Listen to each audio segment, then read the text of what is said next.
Hello everyone. I welcome you all in your business studies class. Today we will start our new unit which is small business and introduction. This is your 8th unit.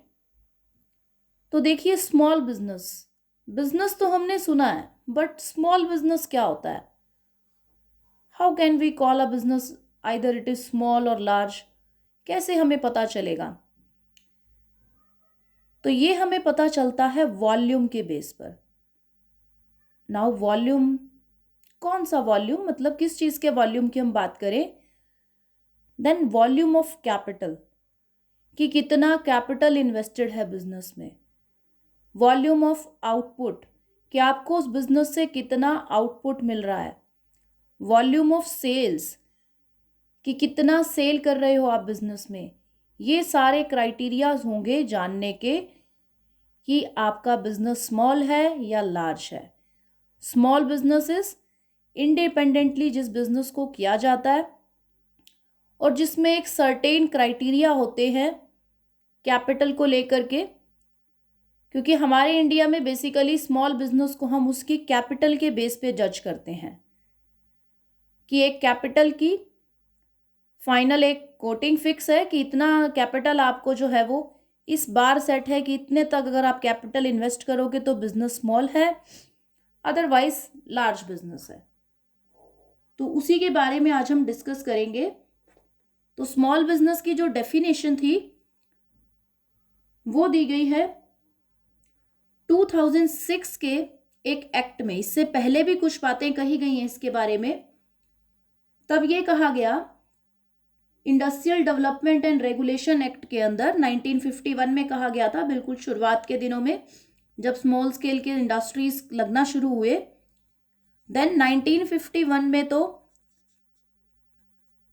IDRA industrial development regulation act में तो कहा गया कि अगर एक business power का use कर रहा है देन उसमें 50% काम कर रहे हो तो वो स्मॉल है. If not using power then जो है वो 100% काम कर रहे हो. और जहां पर जो है कैपिटल एसेट्स 5 लाख रुपीज से ज्यादा की ना हो उसे स्मॉल बिजनेस की कैटेगरी में माना गया. लेकिन उसके बाद ये डेफिनेशन काफी बार रिवाइज हुई. अब फिलहाल एट प्रेजेंट जो डेफिनेशन इस वक्त हमारे पास अकॉर्डिंग टू रूल काम कर रही है वो है डेफिनेशन दी गई थी 2006 में MSMED micro small medium enterprises act.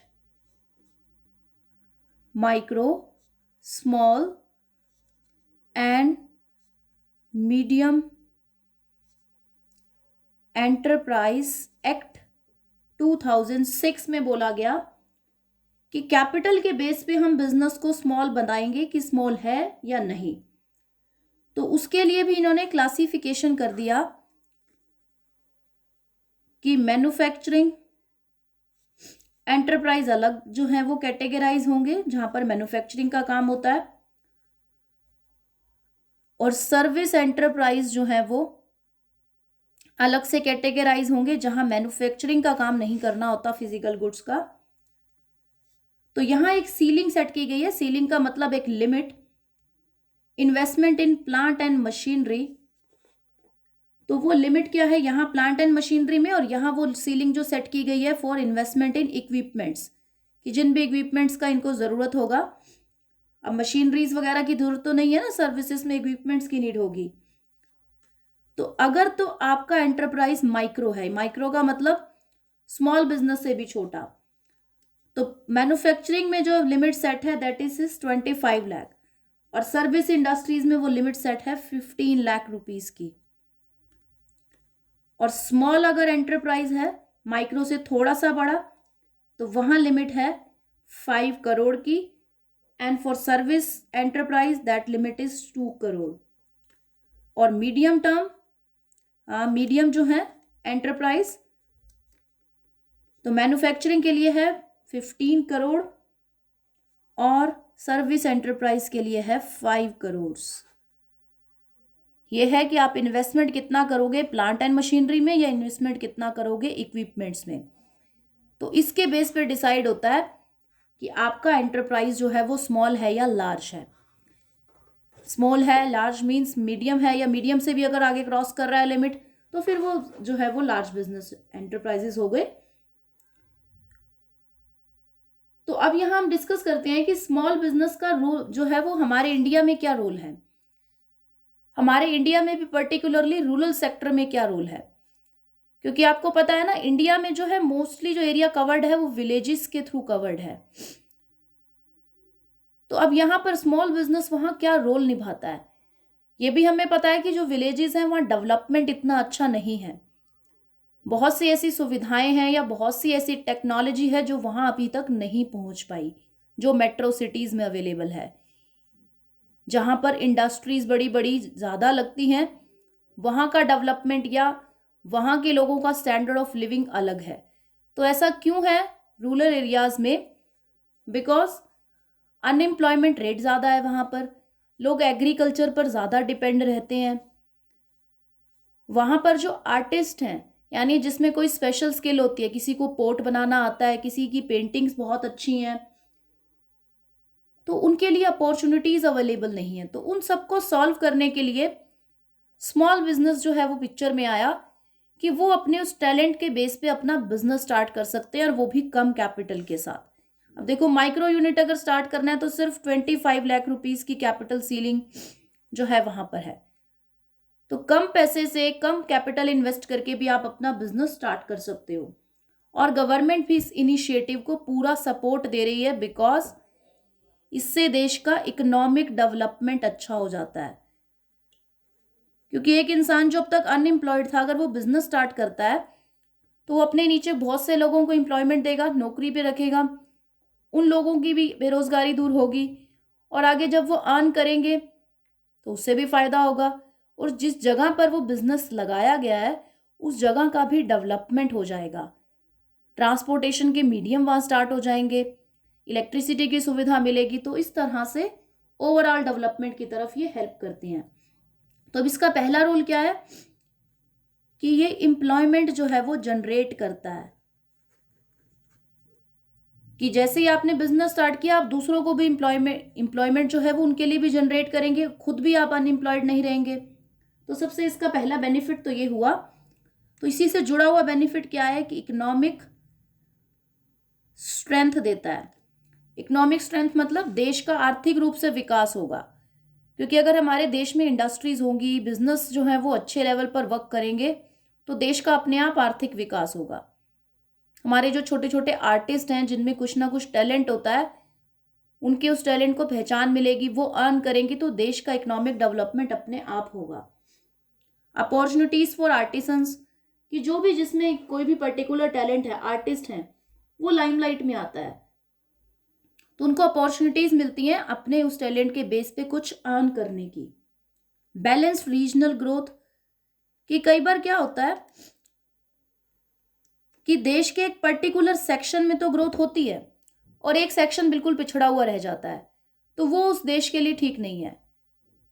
देश में हमेशा बराबर से विकास होना चाहिए, हर हिस्से में जो है डेवलपमेंट होनी चाहिए।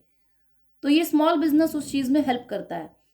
अगर आप करोड़ों का बिजनेस नहीं भी कर सकते तो आप छोटे लेवल पर बिजनेस स्टार्ट करो, तो एटलीस्ट नो से तो बेटर है ना कुछ डेवलपमेंट होगा। Promotion of standard of living, कि लोगों का स्टैंडर्ड ऑफ लिविंग जो है वो सुधरता है। एक तो देखो उनको एम्प्लॉयमेंट मिलेगी, वो अर्न कर पाएंगे, अपनी फैमिली को अच्छा जीवन दे पाएंगे।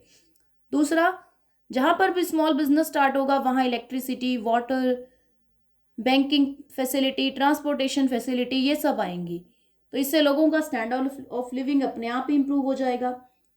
और जो लोकल रिसोर्सेज हैं जो कि आइडल पड़े थे, उनका यूज हो पाएगा। जैसे कि लेबर, कि वहां पर बहुत से, सपोज कीजिए जहां बिजनेस स्टार्ट नहीं हुआ था अभी तक, गांव में किसी ने एक स्मॉल बिजनेस स्टार्ट किया, तो उस गांव में बहुत से ऐसे लड़के होंगे जो कुछ पढ़े लिखे या कुछ पढ़े लिखे नहीं भी होंगे, जो अनएम्प्लॉयड है, तो उनको काम मिल जाएगा अपने अपने नॉलेज के अकॉर्डिंग। दूसरा हो सकता है लैंड, लैंड किसी की आइडल पड़ी है तो वो यूज में आएगी। अब हो सकता है कि किसी की फसल है वो अच्छे रेट पर नहीं बिक रही है, वो एज रॉ मटेरियल यूज हो सकती है उस स्मॉल बिजनेस में, तो वो भी बेनिफिशियल है।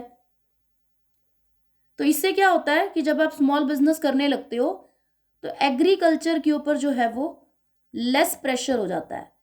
नहीं तो गांवों में मोस्टली लोग एग्रीकल्चर पर डिपेंड रहते हैं कि अगर खेत में 4 लोगों की भी नीड है, लेकिन अगर 8 लोगों का परिवार है तो वो 8 के 8 लोग उसी खेती पर ही डिपेंड रहते हैं कि वो कोई नया काम ज्वाइन नहीं करते। क्यों? क्योंकि एक घर में अगर सपोज कीजिए 6 7 जितने भी मेल मेंबर्स हैं, वो सारे मेल मेंबर्स उस खेत को ही संभालेंगे, बिकॉज एक तरह से ये कस्टम बन चुका है कि अगर उनके घर में उनके पास लैंड है तो वो उसी पर बेस्ड रहते हैं, एग्रीकल्चर पर ही।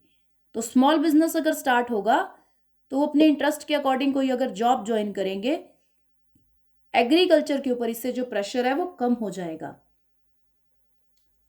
नेक्स्ट उसके बाद इक्विटेबल ग्रोथ हो जाती है कि इक्विटेबल डेवलपमेंट होता है कि समान रूप से डेवलपमेंट होगा। And equitable distribution of income, कि जब देश में विकास बराबर से होता है तो जो इनकम है वो भी सिर्फ कुछ बड़े बड़े इंडस्ट्रियलिस्ट के हाथ में ना रह करके छोटे छोटे बिजनेसमैन के हाथ में भी इनकम आती है कि वो भी कुछ अर्न कर सकते हैं। तो इससे देश में बैलेंस्ड ग्रोथ होती है। तो ये रोल है स्मॉल बिजनेस का रूरल इंडिया में। That's all for today. Thank you so much.